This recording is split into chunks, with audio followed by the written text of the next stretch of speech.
I love films and television as much as I love reading, in case you haven't noticed.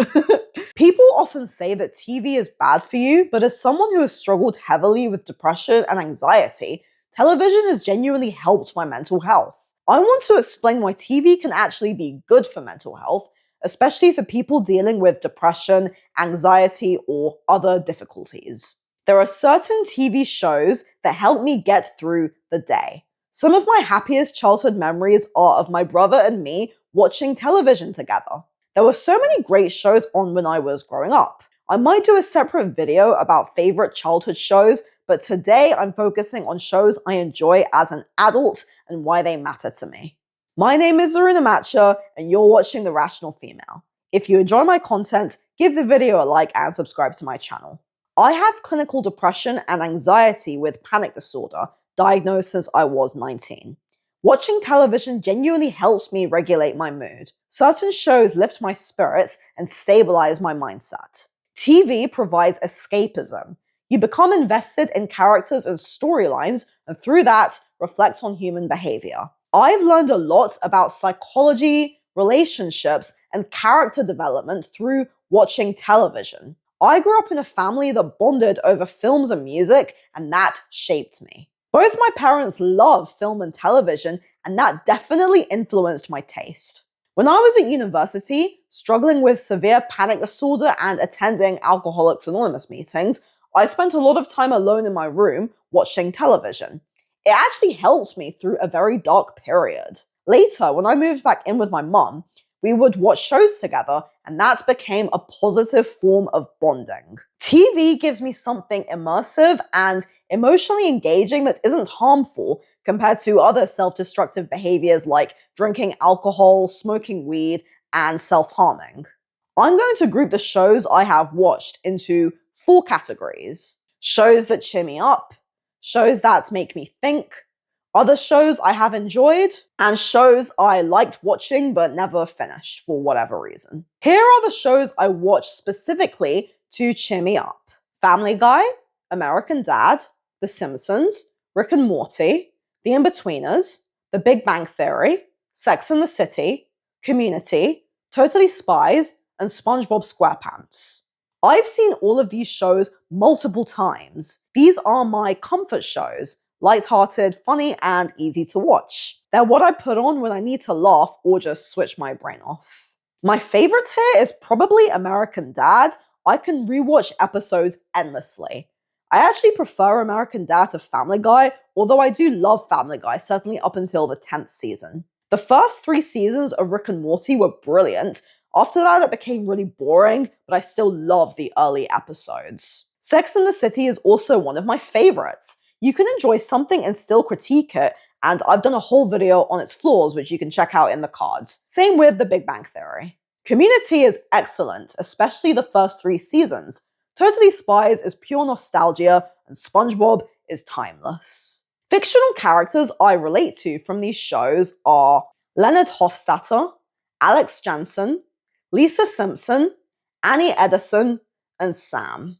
Next are excellent shows that make me think deeply. Game of Thrones, The Sopranos, Mad Men, Breaking Bad, Black Mirror, The Twilight Zone, Oz, and Dexter.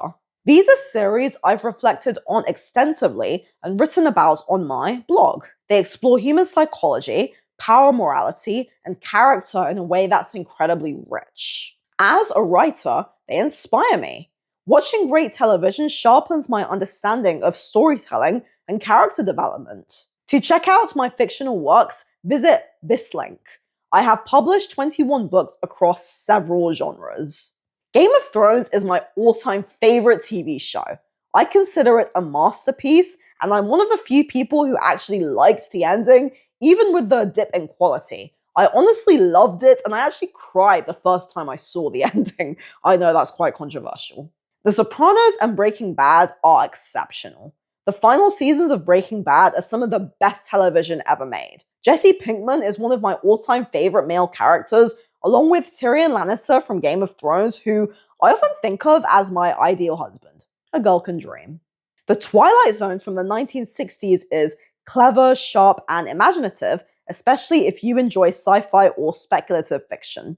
Someone years ago actually recommended me to watch Twilight Zone, and they gave me a list of episodes to watch. I did watch all of them, and then I also watched a bunch of other episodes that I found really enjoyable. Twilight Zone actually inspired Black Mirror, which, although dark, is often brilliant and thought-provoking. They're both amazing. Regarding Dexter, the first 4 seasons were excellent, but after that it just went downhill. The last 2 seasons were terrible, and there was a character named Hannah McKay who I hated more than I hate AJ Soprano. I personally think that the ending to Dexter was far worse than the ending to Game of Thrones. I honestly think the Dexter ending was awful.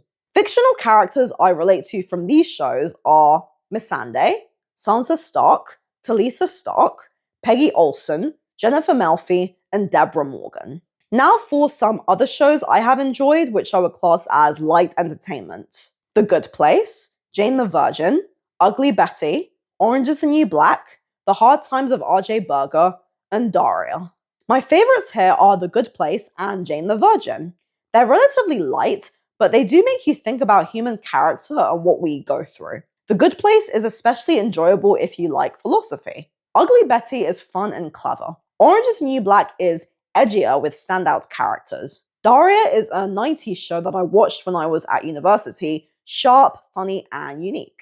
R.J. Berger was a teen comedy I discovered when I was younger. It's quite ridiculous but entertaining. Unfortunately, it got cancelled after the 2nd season, so it just ended on a cliffhanger, but whatever. Fictional characters I can relate to from these shows are Chidi, Anagonye, and Jane Villanueva. Finally, here are shows I have seen which I enjoyed, but I didn't finish them, so I only maybe watched the first few seasons or so. You, 13 Reasons Why, Stranger Things, The Crown, House of Cards, Weeds, Star Trek the Original Series, Empire, Twin Peaks, Atlanta, The Office UK, The Office USA, and The Shield. Most of these shows started strong, but they lost momentum for me. I would like to properly finish Atlanta. I have seen several episodes and it's great. My brother loves it. Weeds was hilarious in the first 3 seasons, but I stopped watching after that. The Crown and House of Cards are well made and sharp, and had I finished them, I would have placed them in the second category of shows that make me think. Twin Peaks is also excellent, and again, I'd actually like to watch all of it. I did watch the first 2 seasons of 13 Reasons Why, but the season 2 ending seriously got on my nerves. The second season of You was so incredible that I actually watched it twice in one go, but I didn't continue after that. Stranger Things is strong, but I've never finished it. I've only seen about 10 episodes of Star Trek, but I would like to revisit it, and it did remind me of The Twilight Zone, more philosophical and character-driven. I actually found I preferred Star Trek to Star Wars, which is more kind of large-scale action and not so character-driven, I found anyway. There are other popular sitcoms like Friends and How I Met Your Mother that I've watched a bit of, but I'm not crazy about them. I find The Big Bang Theory more relatable because of the nerdy social outcasts, and Sheldon is such a great and unique character. Although The Big Bang Theory gets terrible after season 8. You may have noticed that most of the shows I love are American, even though I am British. That's likely because many globally dominant shows are American. I'm not really into anime or international series, although I do enjoy world cinema. I actually prefer The Office USA to The Office UK. The only British show I really love is The Inbetweeners. It never gets old and I can endlessly rewatch it. If you've seen any of these shows or want to tell me your favorite shows, let me know in the comments below. I genuinely think television has helped my mental health so much, so if television has ever helped you out or made you feel better or provided some light escapism or entertainment, then tell me more about it. Thank you for watching.